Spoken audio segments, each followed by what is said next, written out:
Hi guys. So a while ago I made a video called Why I Stopped Taking LSD, and I talked about this trip that I had quite a few years ago now that was pretty bad and put me off taking LSD, among other things. I mean, I had a lot of bad experiences on LSD, to be honest, and I shouldn't have been taking it at that time in my life. And this experience was like pretty traumatic, I guess. Caused a lot of spiritual and philosophical doubts and kind of existential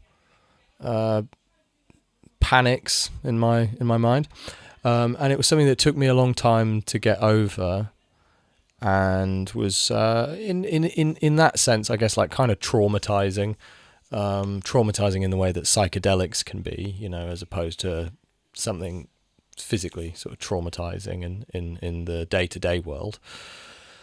And yeah, it's something that now it doesn't bother me. It sort of haunted me for a long time.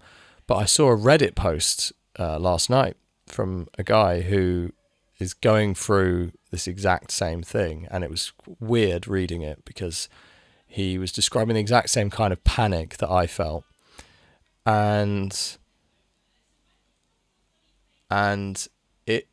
it's something, as I say, that doesn't really bother me anymore, but when reading this, I can kind of access that feeling a little bit, and there is a feeling I have to sort of run away from a little bit, I think, which I know is probably not the right way of dealing with it, but and it's probably not even the correct way to phrase it, to be honest, but it's something I have to kind of just push to the side and say, look, there's no point feeling stressed about this because it's just not going to accomplish anything. And I spent years feeling stressed about it. But anyway, it got me thinking about it again, and I thought, well, this guy's had the exact same experience, and to me it seems like an experience that is there to be had. It's a way of looking at things that's kind of feels like it maybe is sort of implicit in just the nature of everything. So I thought I'd do a video about it, talk about some ways I've come to think about it and some other possible theories and explanations for it, and just my experience with it overall. So yeah, I went into it in that video. I'll put that in the description, Why I Stopped Taking LSD. But yeah, I thought, if other people have had this thought or feeling, it might be useful for them to see. And maybe people have something to add, I'm sort of kind of interested in it. I'm like cautiously interested in it because, as I say, there's part of me I don't really like thinking about it. It's quite frightening. That would be an understatement, really, when it comes to describing what I experienced at the time when it happened. So I'll briefly get into it. Apologies if you've heard me talk about this before. But basically, we were tripping, me and my girlfriend, and it wasn't a good situation, wasn't a good environment. She was having a bit of a weird one. She didn't handle acid very well, to be honest. And nor did I, really, but I was more like still, I guess. Like if I was having a bad trip, it was just internal, really. I might start like saying wacky shit, but I was sitting down usually if I was having a bad trip, and I might retreat in on myself, but I wouldn't externalize the bad trip so much. But she tended to be the opposite. She tended to like externalize these experiences. And on this particular night, it was quite bad. This was years ago, I don't know, years ago, like 6 years ago, maybe more than 6 years ago. And a lot's changed since then anyway, and we wouldn't take drugs in this kind of situation. But anyway, yeah, so she was this particular night, like, I don't even remember exactly what was going on, but she was having a freak out basically, and it was very uncomfortable to be around. And it's so hard to piece together the chronology of like an intense acid trip, but I started to get very uncomfortable. With her behaviour and with what was going on, and really wanted her to like stop. And it was becoming quite a chaotic situation. Like she had a very chaotic energy. She was kind of like messing the place up a bit and saying a lot of gibberish just, as I say, externalizing everything, which is not necessary to do, I don't think, in that way. You know, I think it's like whatever, but we were tripping, so it was just whatever. That was how it was coming out.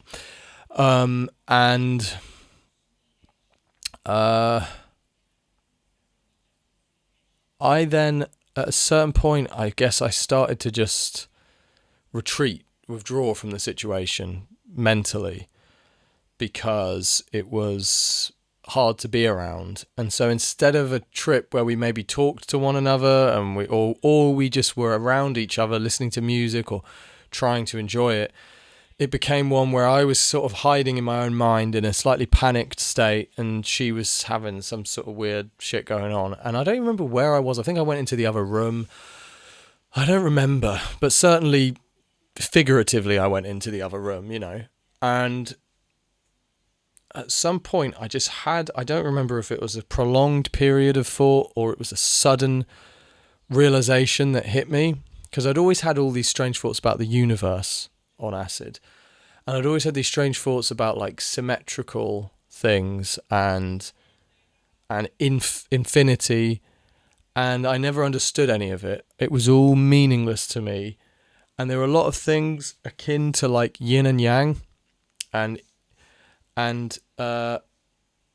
infinite, like repetitive motion, like two things just going like this for eternity, and it's this unbreakable energy force, and it can never stop, it can never be stopped, and it just goes like this forever, you know. And I never understood what any of this meant. The trip would end and I'd be like, I was having all these, I guess, profound and often quite dark thoughts about the nature of existence, and then I would come back and I'd be like, I can't fucking understand any of this, and that was all weird, and you know, whatever, and I just want to move on. And it felt like on this particular night I understood it more. And what I understood, what I felt, was that we are, and I don't necessarily believe this now, but this is what I felt, was that we are God, which is a very pervasive idea now, that we're all one being, which is God, which is source, which is everything, oneness, whatever, the source of everything. That is what we are.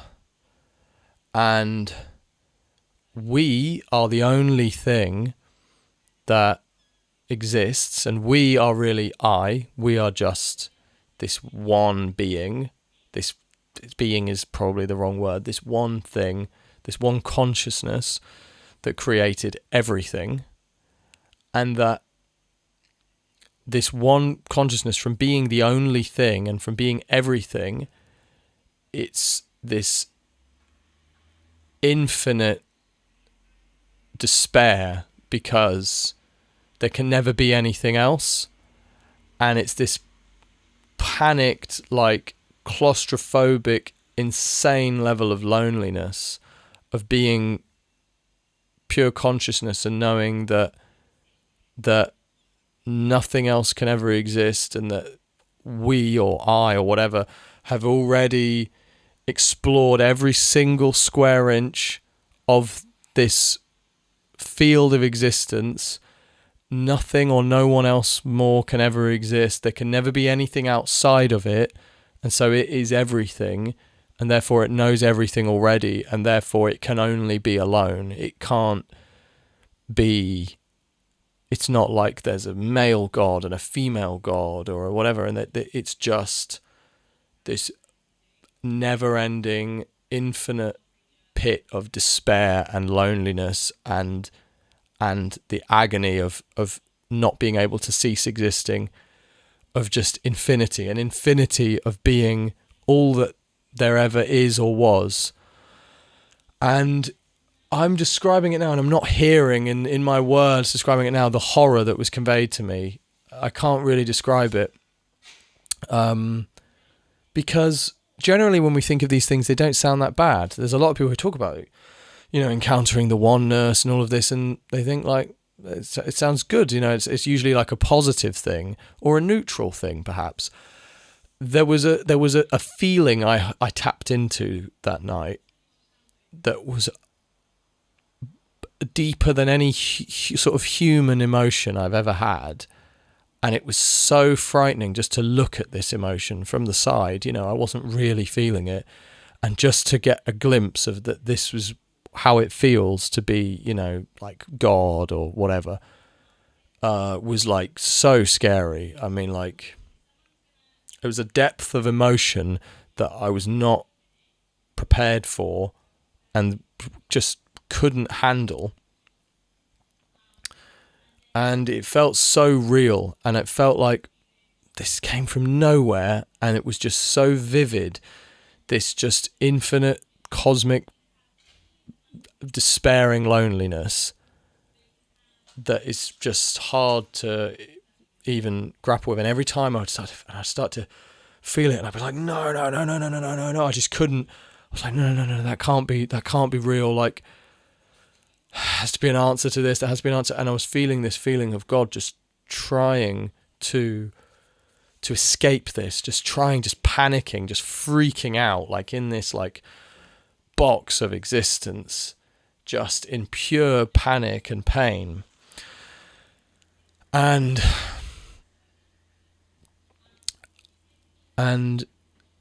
the idea was that all of this, you know, mortal world was created as a distraction by God, to basically to forget about the pain and the agony of being alone forever and there never being anything else. And all of this was created just as an illusion within the confines of this limiting reality that we call existence. All of this stuff is just a way of hiding from the pain and just pretending, just forgetting, as though this God split itself into matter, into all of these different stories, all of these different things where, you know, you have a family, you have parents, you have a girlfriend, you have all of this stuff, and none of it is real. It's all the same thing. And therefore your relationships with loved ones, you know, they're not what you think they are. You're not separate. And I know that to some people that sounds amazing. It doesn't to me, to be honest. And that, you know, that was one of the parts that really upset me. I really love my girlfriend, you know, and I put a lot of value in our like relationship and just family in general. And the idea that that's not what I think it is, or that it's an illusion, and that there's nothing, you know, it's just this cold dead emptiness where all there really is me or we or I or whatever you would call it. And yeah, so I hated it. I hated this thought, and it made it very hard to go back to normal life. Everything became very fake. Everything felt fake. Everything just felt pointless. It just all felt like I've seen what's really going on, and the world means a lot less now. And I feel like this is all just a waste of time, and we're just doing this, or I'm just doing this. When I say I'm in this context, I mean it, whatever this thing is just doing this as a distraction, just to forget what's really going on, you know. And that from within that distraction, we all kind of know. It was this feeling like we, or I, you know, we know kind of what's really happening. And that's why we have a lot of these feelings we have in us, these feelings of things not being quite right, and why it's hard sometimes to be truly happy, because maybe that the source that we come from isn't, you know, and that's why sometimes it feels like it's easier to be unhappy than it is to be happy. All of these thoughts, these dark thoughts, sort of haunted me. And yeah, it took a long time took years, but gradually, and I think like most things, they just kind of get better. Like there doesn't necessarily even have to be a reason, One of the ways in which things get better is you just think about them enough, you worry about them enough, where you go, all right, there's nothing left to think about, there's no other angle I can worry about this from. I've spent years thinking about this and being upset by it and being afraid of it. I'm done now. There's nothing. The emotion is done. It's like you get a horrible injury or wound and it's agony, and then the pain just slowly subsides. It just kind of has to. You sort of run out of like pain, and that's one of the things that I think happens just with time. And another useful thing, which is, I guess, ironic in a sense, is that the more that goes on in your life, the more things that happen in your real, physical day-to-day life, perhaps not real, but in your, what we call real life, the more that goes on, the more that you become just quite wedded to that. For example, like a recent example, our dog 6 months ago, she had a very bad injury. And it was very upsetting. She was paralyzed and stuff. And if in the back half, her back legs were paralyzed. She couldn't walk. She wasn't fully paralyzed. And when something like that happens, you're not thinking about all this existential shit. You're not thinking about, am I the source, and is everything meaningless? And you're just like so upset about your dog, and you're so grateful when she gets better, And so oddly, stuff like that really helps. Like the more, and in this period, so much life has happened. So many. Me and my girlfriend broke up. We got back together, but we broke up for quite a while, for like a year or two. Loads of stuff happened. Loads of personal stuff. Family members getting ill, all these sorts of things where they very much distract you from this kind of thinking. And I do think that often when life is really good, you are left to ruminate on existential questions. And but also, like, maybe this thing, maybe this is proof of what all this is. It does just serve as a distraction. It serves as a distraction from what really is.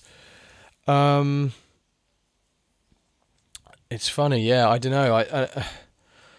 And in some ways, that distraction can be positive, but it depends on how you look at it. That distraction for a lot of people is negative, and that's why people get deep into meditation and stuff. And they say everything else is just a distraction from what's really going on, and from awareness, and from what you really are, and that the distraction is just getting in the way. But for me, that distraction has been positive. It depends, again, on how you look at it. Yeah,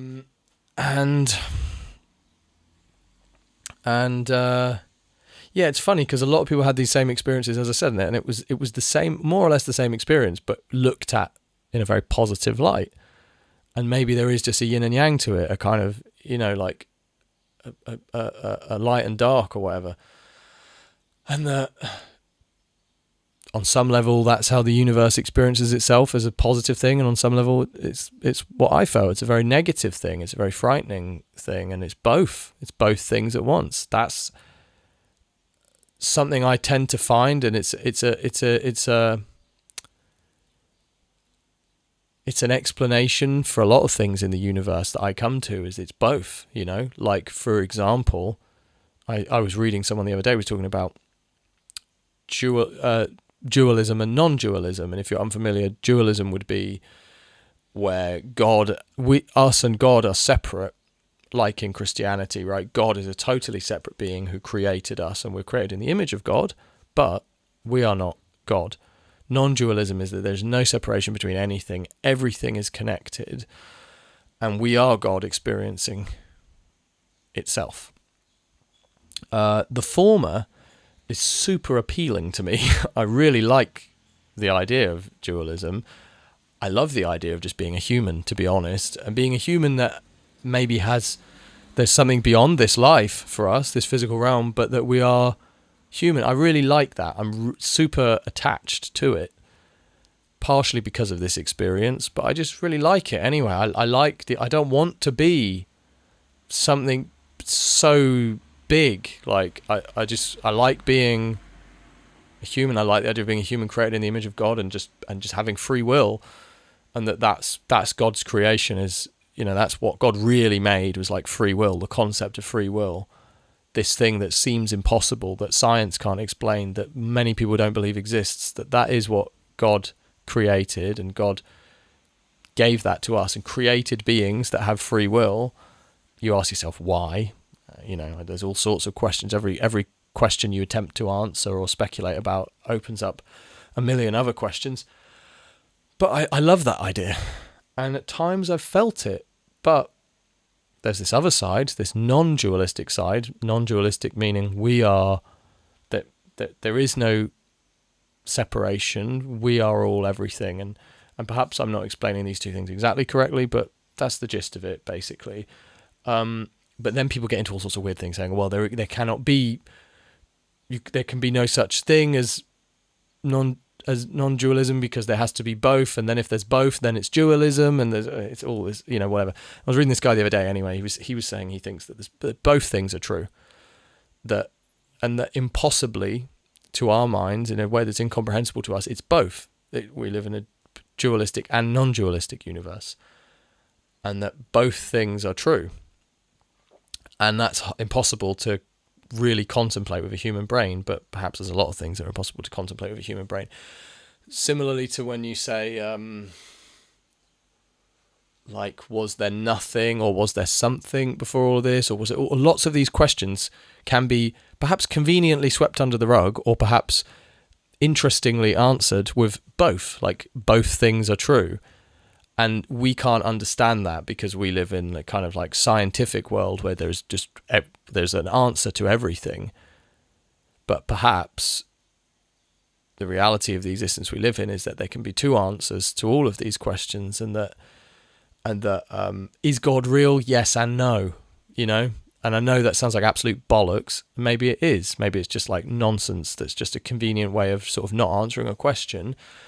But it doesn't. There are so many other aspects of reality that are completely incongruent with one another. Whereas when you start thinking in these terms, yes and no, dualistic and non-dualistic, real and fake, eternal and finite, or whatever, it makes more sense somehow to me, but I haven't given it a great deal of thought anyway.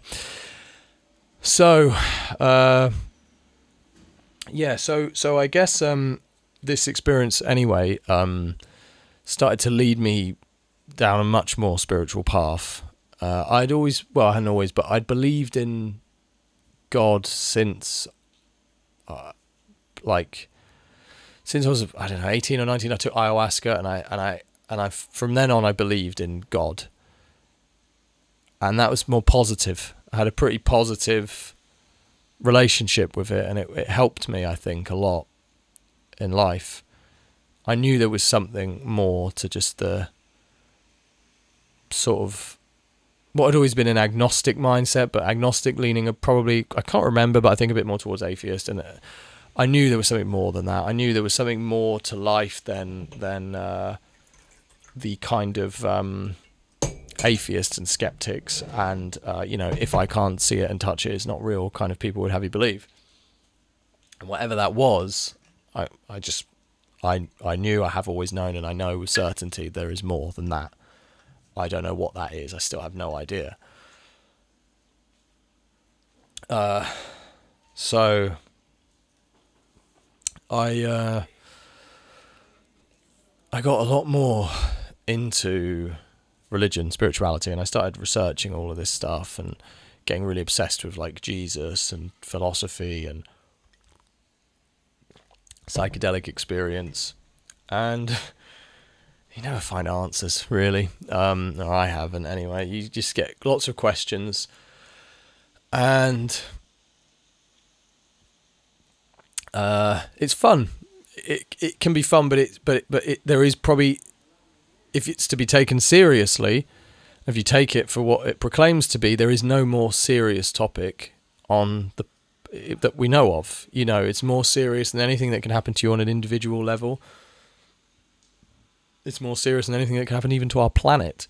If we're talking about the cosmic nature of everything and God or not God or whatever, there can't really be anything more serious than that we can think of.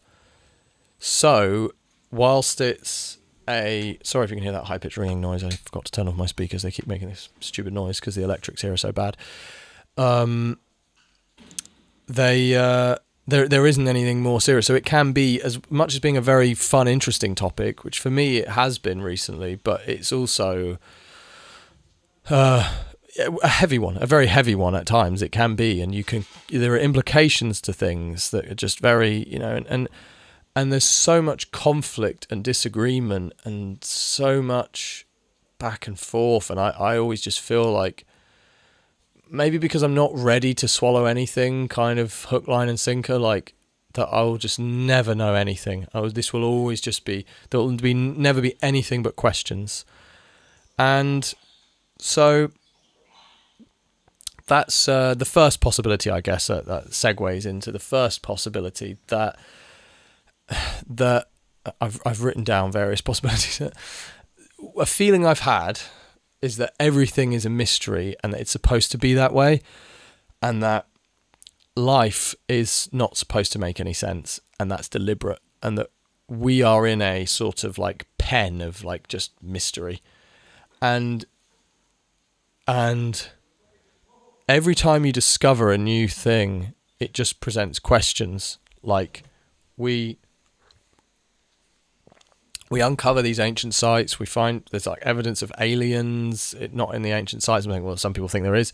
I don't agree or disagree with that. I don't know enough. But I've seen plenty of, there's all this stuff coming out now about aliens, UFOs.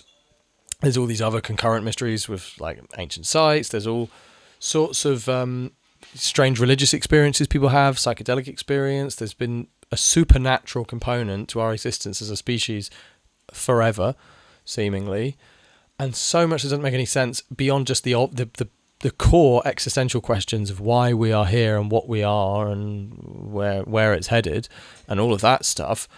There's so much mystery to a point where I've begun to wonder, is that not the point? Is it that we're not supposed to know anything, and that this realm that we exist in is designed to just be a perpetual mystery, and that a question mark is pretty much just the symbol of our universe, and it's just that there's no getting away from that. And we'll, for example, discover like how Göbekli Tepe was built, or what seems to be visiting us from elsewhere, and then we'll go, well, why that doesn't make that? We find out an answer, and then it makes us even more confused, and there's even more mysteries that come from that, because it feels like that's what's been happening. The more we learn as a species, the more questions we have, and perhaps perhaps there's a simple explanation for that, but sometimes it can feel like we're not supposed to be anything other than confused as a species. And I know that many people don't feel confused. Many people feel huge conviction in their religious, spiritual or non-religious beliefs, so they don't feel confused. But as a species, collectively, we are confused. We're in disagreement, and really, if you're a neutral observer, in quotes, there are no hard answers. There's no clarity. There's different people telling you very different things, and yeah. So there's that possibility, which makes a lot of sense to me, and it's kind of frustrating because I love mysteries, but part of that, you love mysteries because you want answers, but if you got the answers, there wouldn't be the mystery. So it's a weird thing. It's like a dog, when you give a dog like a bone that has like marrow in it and stuff, and they chew it for like hours and hours and hours, and they're going nuts because they want what's in the bone. But if they had that, it would be like 2 seconds of food and it would be gone, and then the bone would be useless to them and they would have no interest in it anymore. So what we want is impossible. We want the mystery, we want the answers, we want satisfying answers, but we also want the mystery to continue. And so it's kind of perpetually frustrating, but also fascinating and keeps us busy, again, keeps us distracted, which is good or bad depending on how you look at it. So there's that possibility that explains what I experienced. Another possibility is just that it's real. What I experienced was completely real. It's the truth. That's why I saw it. And I hope, I really, really, really hope not. The only saving grace, I guess, there is if it is real, and if that is really how it feels, well, we have successfully created this deception. And even if we get glimpses into the reality of everything, this deception is pretty good. I went for a swim in the sea the other day. It was really fun. There's all sorts of nice food. I love working on creative projects. And you remember in The Matrix when what's his name, Ralph from The Sopranos, is eating in a Matrix, a fake Matrix restaurant with Agent Smith, and I think he's having either steak or shrimp. I think he's having steak. And he's talking basically about all of this, and he's like, why does it matter? He doesn't care if this is all real or not. He just wants to be important and powerful and have pleasure and enjoy things, and he doesn't really care. And ultimately, he's a bad guy in the film, and we can understand why he might just say, I just want food and money and women, and I just don't care. It feels good. But most of us kind of know that's sort of wrong. The implications of it in The Matrix are a bit different, though. In The Matrix, we're talking, from what I recall of it, about an artificial reality not created by ourselves per se. Maybe that was there, maybe that was implicit, but I think really the sort of explicit telling of it is that it's an artificial reality created by a specific person to do a specific thing and to, whatever. The humans are like enslaved or something. And then there's these sort of guardians of that who are bad guys. So to kind of swallow this human created artificial reality is a bit different than the source engaging in a creative exercise within its own sphere of consciousness to play around with existence in order to not be bored or lonely or think about what everything really is. So yeah, maybe it's real, which is a horrifying possibility, especially if you imagine that maybe we have to go back and this artifice ends and then it's like, oh shit, we woke up, and the length of the duration of this sort of artifice that we live in now is tiny in comparison to how much time we actually spend grappling with the reality of what's going on. Maybe, or maybe we're just in this infinite, never-ending, cyclical, back and forth artifice, which I saw as kind of like,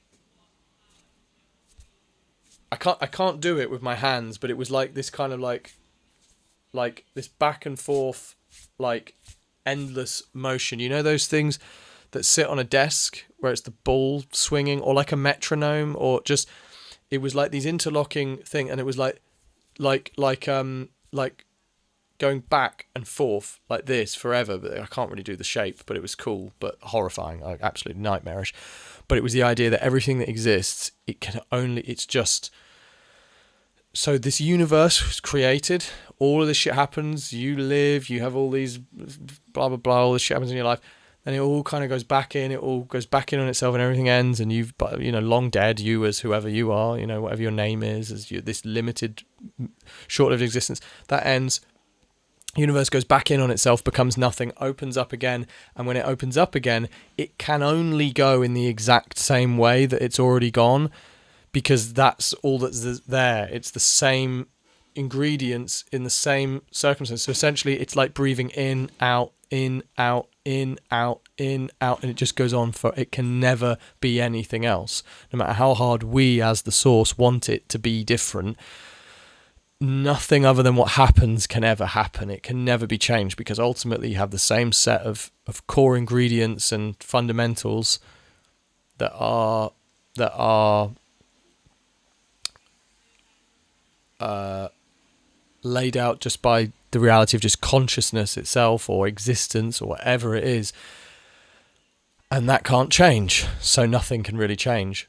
And that this life I'm living now as Kieran, I've lived this infinite times. This has already happened infinite times, and it will happen again for infinity. Anyway, so yeah, maybe. If so, there are worse things than being me. But then according to this, I kind of have to be those things as well. So at some point I'm being tortured in some dungeon somewhere. At some point I'm having an amazing life. At some point I'm being, I'm a kid who's being, having awful things happen to them or something. There's all sorts of, the idea, I guess, would be that you kind of have to experience all of these things. So whilst now I'm in this illusion of just being Kieran, which is fine, that's just an illusion perhaps. But to be in just the illusion of just being me is fine. I can easily tolerate this. Sometimes it's quite good. So, a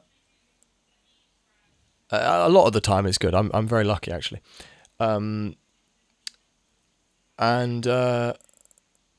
Yeah. So it's hard to get your head around that either way. But yeah, maybe it's real. The next possibility, satanic deception. I did a video on this before about psychedelics where I went into this in more detail because there was this guy I saw online, this artist. I wanted to get him on the channel to interview him. I had loads of questions I wanted to ask him. And I would really like to sort of challenge this viewpoint, but he hasn't replied to my emails. He's called Owen Cyclops. And he's a newly Christian artist who used to be into New Age stuff. And he, I haven't checked in a while. Maybe he's on something else now, but into something else now. But he posited this idea that was getting quite a lot of traction on Twitter that psychedelics and generally kind of new agey kind of spirituality are a form of satanic deception. And that when you engage with beings on psychedelics, you're actually engaging with demons. And that psychedelics are just purely a form of satanic deception. I'm open-minded to everything. For a variety of reasons, I don't find this idea particularly convincing about psychedelics. That's not a passive-aggressive way of saying I actively don't believe it, or that I'm asserting that I really don't think it's true, but there's too many roadblocks there for me to get my head around, and so in the end I don't agree with this. I don't agree with it about psychedelics in general. I think if any drugs are satanic or darkly spiritually sort of malevolent in nature, then malevolent? Is that how you say that? Malevolent? I'm sure I'm saying that correctly. Let me just double check. Malevolent, not that anyone cares. Malevolent, of course. Malevolent. Malevolent in nature, then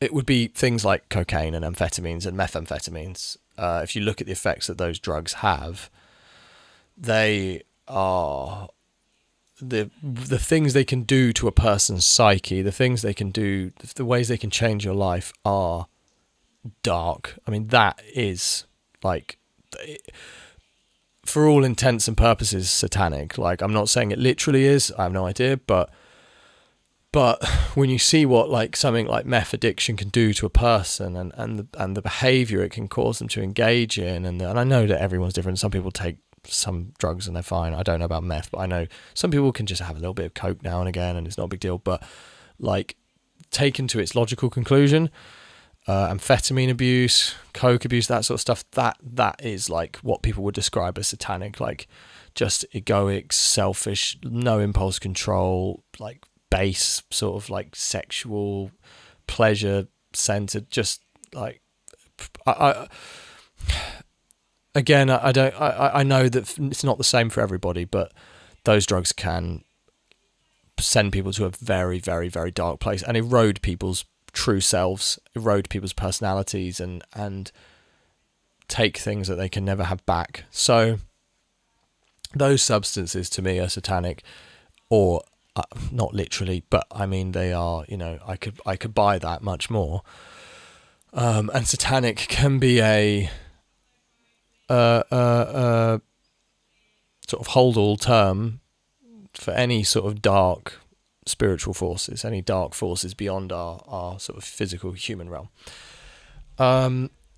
Just even just if we're talking in this sort of yin and yang sense, just good and evil. Maybe these are just forces. These are like sort of forces that just exist, and some things come from one and some things come from the other, and some are a mix and whatever. Psychedelics, on the other hand, help a lot of people with depression.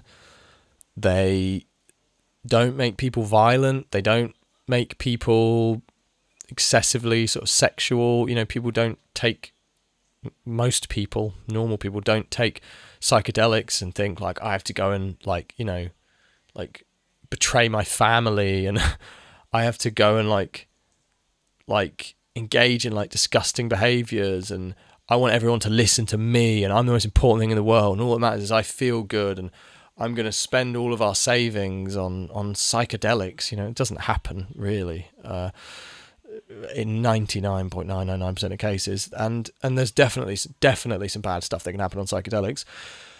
Some would argue what happened to me was bad. I don't really, but even in my family, there's been some really bad stuff. So I understand like psychedelics it's not all fun and games, and it's certainly not all fun and games, and it's not also always the way that people in the psychedelic community will present them. It's not always like that. It's not always a beautiful spiritual journey. It's not always, a really useful and nourishing like ego death experience for people. For some people, they're just really traumatizing. It can fuck up their lives, and people can go crazy from taking them. Just because of the profundity of the experience, especially if you already have mental problems and you're in a bad environment, definitely, like, they can traumatize you, they can give you PTSD. So I know, like, they're not all good, but in essence, as substances, they offer so much to people, and I don't think they try to lure you in by being fun, because they're not really. Cocaine lures you in because you have it and you're like, oh, it's so easy. That fucking feels great. Cool. Give me more. And then before you know it, it's too late. Psychedelics don't do that. They actually, often they're very challenging and difficult, and they can provide so much long-term benefit that I find it hard to write them off in that way. Another possibility, aliens. So read some interesting books by a guy called Paul Wallis. Wallis spelled Wallis, and he has some interesting interpretations of the Bible. And I don't know. For me, mostly this is honestly just like a hobby at this point, so I don't scrutinize these things too much. But I like Paul Wallis and his books, and there's some interesting ideas in there.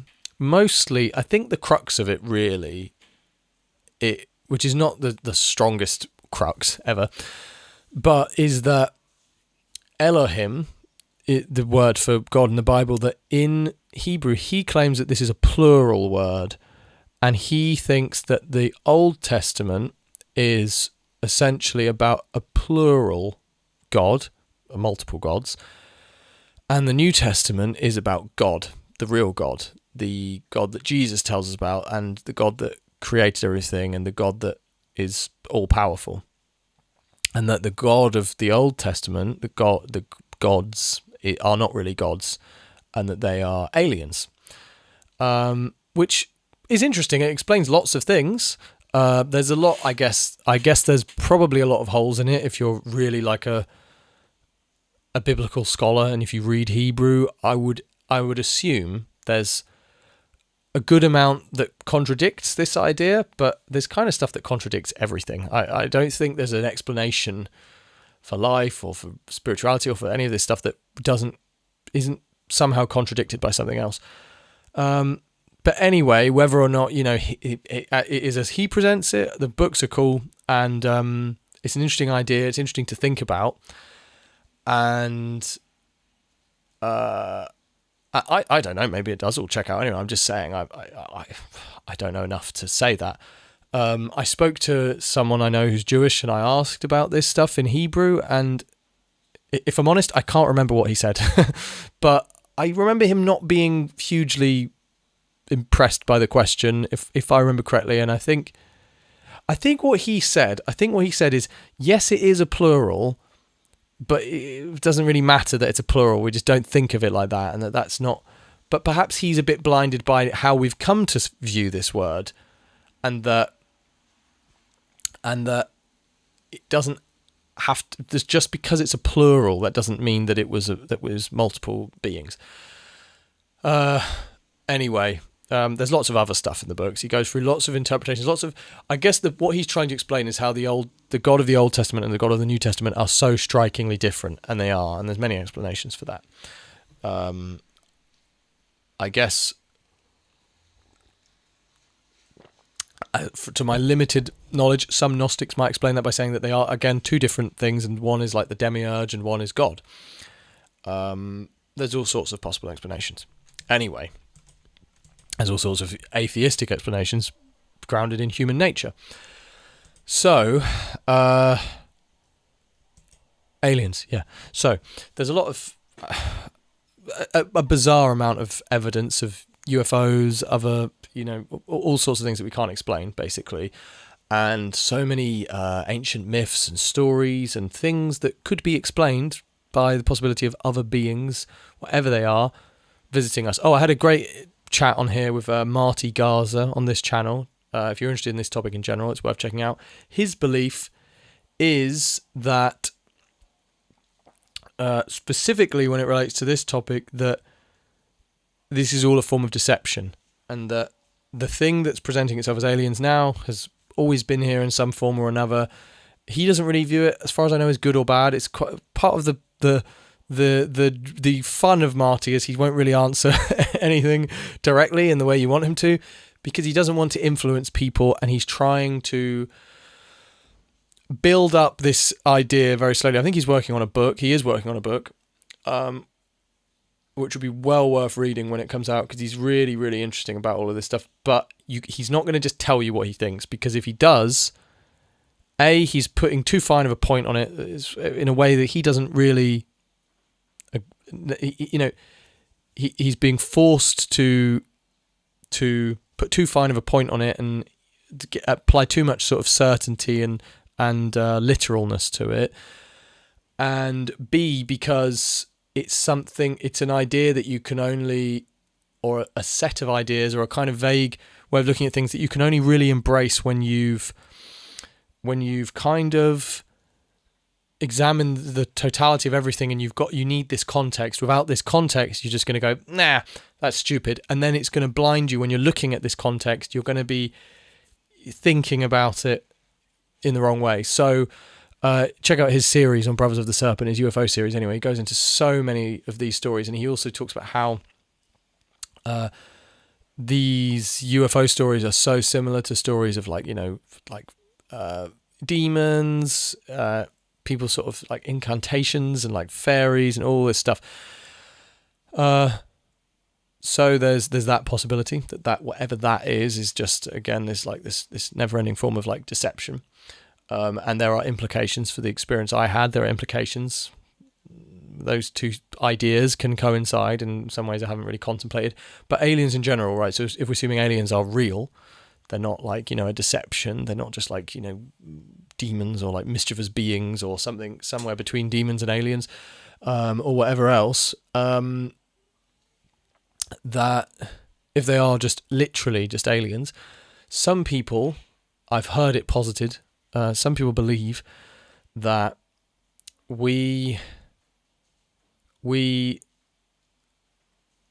aliens put some of their DNA in monkeys to create us, and that explains the missing link. It explains why such a sudden change.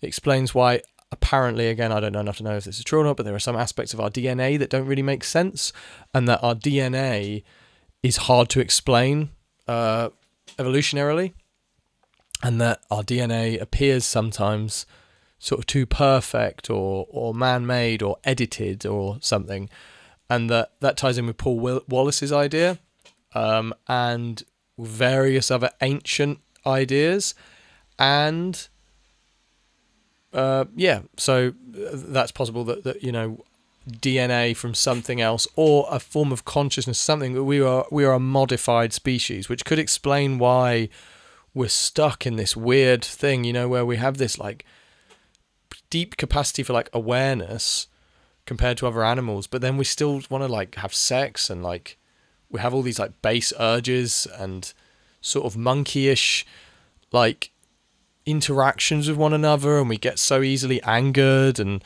so easily like tempted by like food and sex, and like people are like, we are animals, but we often feel like we're more than that, and it's weird, it's demeaning sometimes, it's demeaning to think that our true nature is something much more than just that of an animal. But sometimes when it comes down to it, you're just like an animal, and it feels wrong. It feels something that doesn't make sense, How can we be these two things?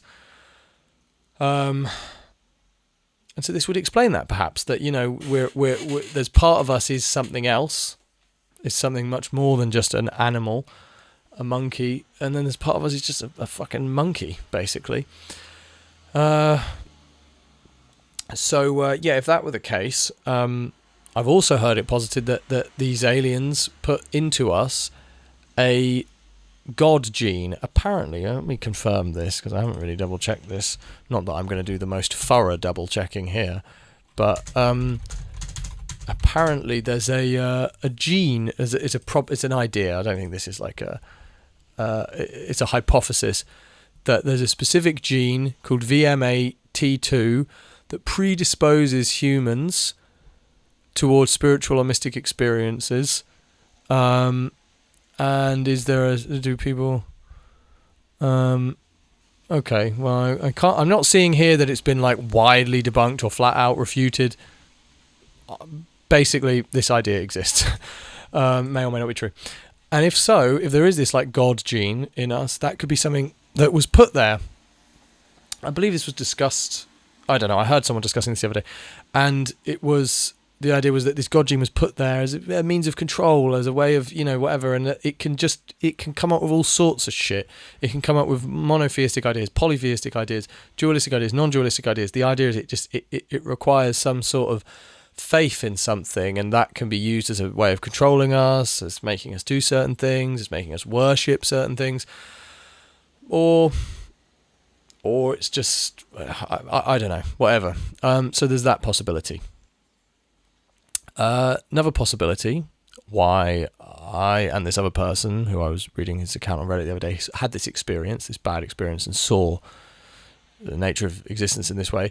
Another Matrix thing. In the Matrix, the Oracle tells Neo that he's not the one. He should have known, obviously, from the letters of his name. He could have rearranged them and been like, yeah, clearly it's me.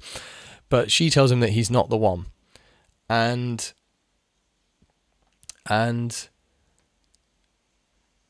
so he believes he's not the one. And then he ends up like saving everyone. Seems like he is the one. And he says to Morpheus, the Oracle told me, and he goes to say, the Oracle told me I wasn't the one. And Morpheus interrupts him and says, she told you what you needed to hear. And it's a cool line, because it's like, she doesn't have to tell you the truth. She was telling you what you needed to hear on your journey of being the one. So you have these experiences on psychedelics, and they feel so profound and so real that you think there have to be all this, this spirituality that's presented to us on psychedelics. It feels often so much more real than any other form of spirituality, because so much of that is just people who've just read a book and they've gone, yeah, I believe this or whatever. But the stuff experiences you can have on psychedelics where you feel it and you experience it, and it just feels so much more real than other ideas, because you can experience it, you can feel it, and it's presented to you as so real. Well, just because it's presented to you as real doesn't mean it is. Just because it feels really true doesn't mean it is. Maybe for whatever reason, someone or something wanted you to feel that, wanted you to think you knew that, wanted you to think that was the truth. And when I look back, this has certainly sent me on a spiritual journey, all of this stuff. And it was horrible for a while, but I don't like regret the experience, and maybe it's been important for me in ways I can't understand. So maybe it's not true. Maybe that isn't real, or maybe we'll never have to experience that. And maybe it's God's way of saying, you think you want to be God, like you think you want to be eternal, you think you want to live forever, you think it's bad to be mortal, you think it's bad that you die at the end of your life. Check this out, because this is a million times worse than death or nothingness could ever be. And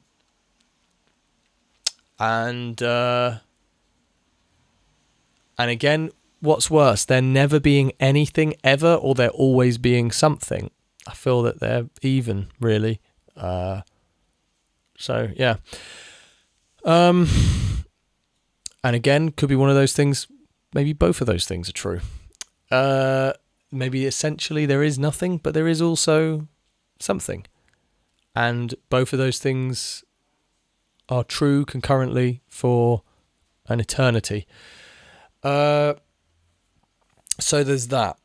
There's also the egg hypothesis, that whatever, maybe all this shit is true, but that's just in this, and then there's these eggs, I guess, like a sort of Russian doll idea, that is true for this plane of existence, that this God or whatever is alone.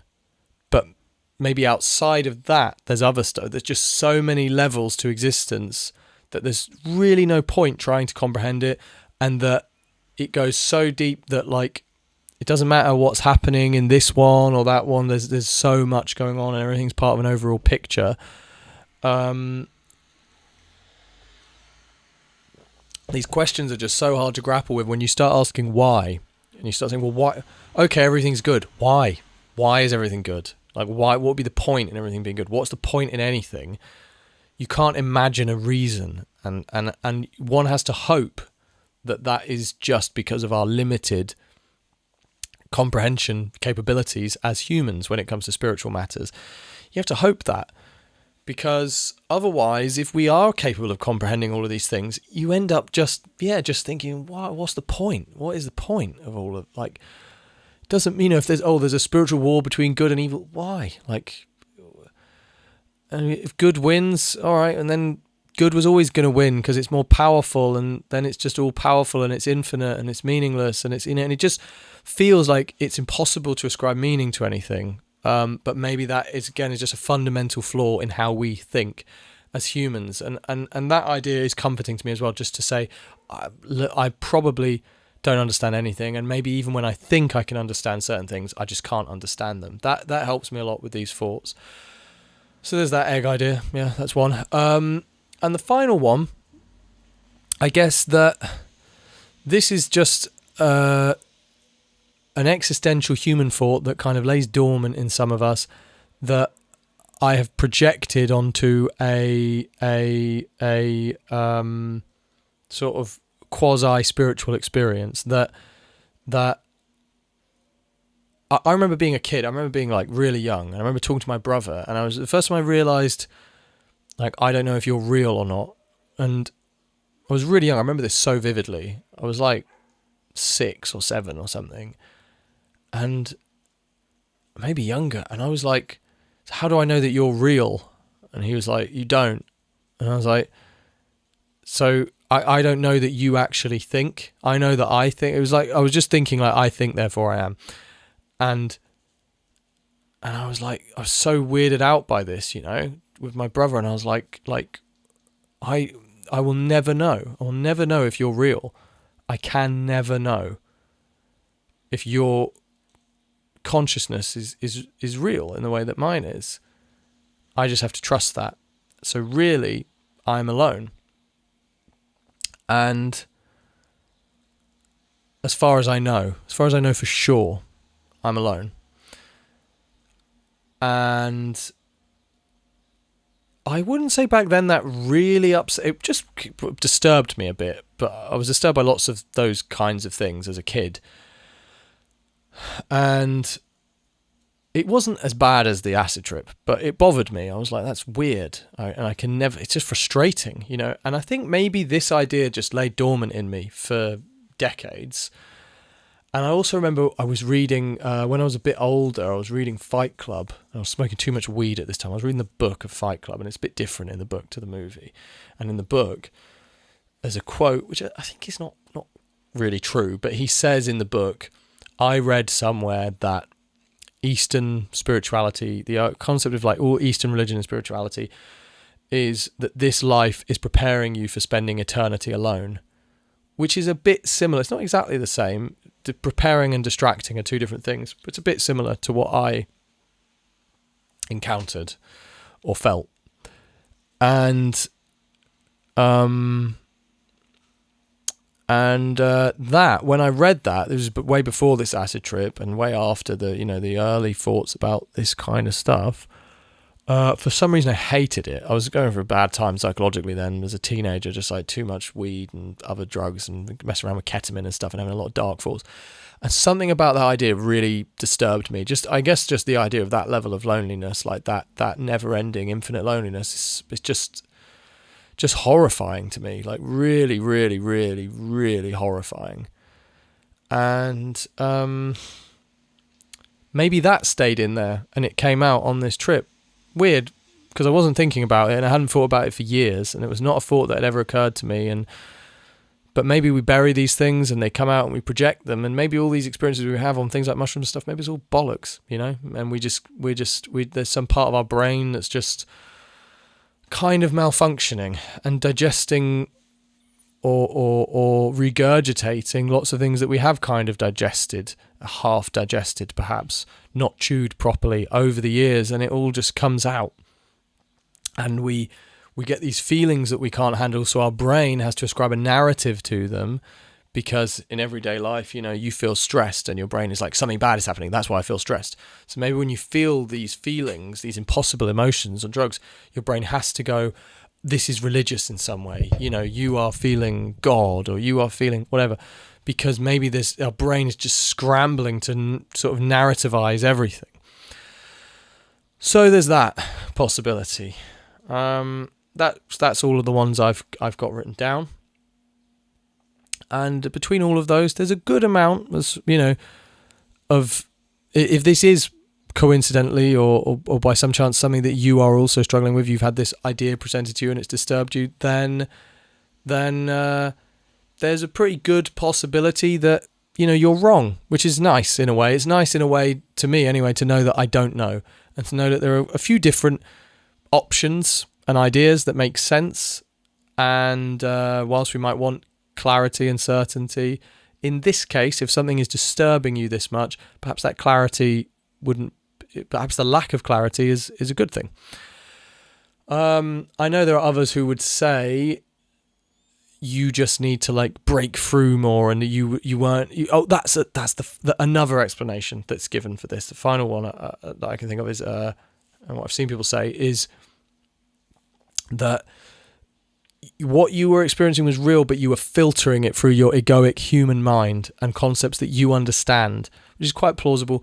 That yes, that is kind of the nature of God, but that God doesn't feel it in that way. You feel it in that way because you're trying to take this huge thing and cram it into this tiny space with all these limits and all of these checks and balances, and you couldn't understand what you were seeing, so it presented itself to you as like pure horror. Entirely possible as well. And some people would say, you need to go deeper into all of this stuff, and for me it's a weird one because I don't want to. I'm just not into that idea, to be honest, of like oneness. And I know there's all sorts of things people say, you're resisting and you're holding onto your ego and stuff. I really like the idea of a self, and I like most of the practices in like spirituality and like Eastern spirituality and psychedelic kind of stuff. I like the practices. I like the ideas. I like the states they can induce. But there's two pathways that they sort of inevitably go down that I don't like. One is this, oneness, and two is the idea that there is no self. You see this a lot in like Buddhism and stuff, and I love like the self. I love how unique people are. I love being myself, being distinct as an individual. I love people's different personalities. It's the thing I enjoy more than anything in life. And I know people would say, well, yeah, you can still enjoy that. They're just expressions of this other thing. But there is an element people do, I think, when they go down this path a lot of the time, they almost try to not have a self. I've looked at a lot of videos about like non-duality and stuff, and it's like people almost relish in just being like almost like nothing, just pure awareness. And it's sad to me. It's like, who were you before? What things did you like? You were probably funny, or you were interesting, or certain things made you angry, certain things made you happy, whatever. You're colourful and unique, and I love that. Like, I think the idea of trying to be like, trying to remove all of that and trying to be sort of almost like nothing, but just pure awareness, to me is sad. And I understand why some people are into that, but to me, I don't know. I can't really get into that idea at all. I really enjoy people and their personalities, and the good and bad sides of them and stuff. And I don't like the idea of us all being just kind of like blank canvases. And I think that the self that you have, people would say it's not real. It is as real as anything, really. It's informed by your experience. It's informed by your brain chemistry, whatever that is. And it's not, okay, fine, it's not like real in quotes, but we don't know that anything is. But I mean, I know that if you are abused as a child, it will traumatize you, and that will inform your personality. That will be part of who you are. That's real. That's as real as anything. If you have seen amazing things, you've traveled, you've seen amazing things, it will hugely broaden your perspective and inform yourself, inform your identity and who you are. That's a good thing. And like, I don't know. Anyway, it's a complicated issue. It's not really the point of this video, and it's something not worth getting into, and I haven't prepared or given it enough thought. But anyway, yeah, that's why I'm a bit like, I'm not jumping at the idea of like, go further into this and look at all of it. And again, it's something that doesn't really, I'm more focused on the day-to-day, and this stuff for me is now more just something of interest, of curiosity. And this post I saw the other day piqued that curiosity. So yeah, that's all. If anyone else has any thoughts, I'd be really interested to hear them. If anyone else has had this experience, I'd be particularly interested to hear that. Like, if anyone else has seen this thing that me and this other chap saw. Yeah, that's all. All right, thanks for watching, guys. Hope you're all doing well, and have a nice day.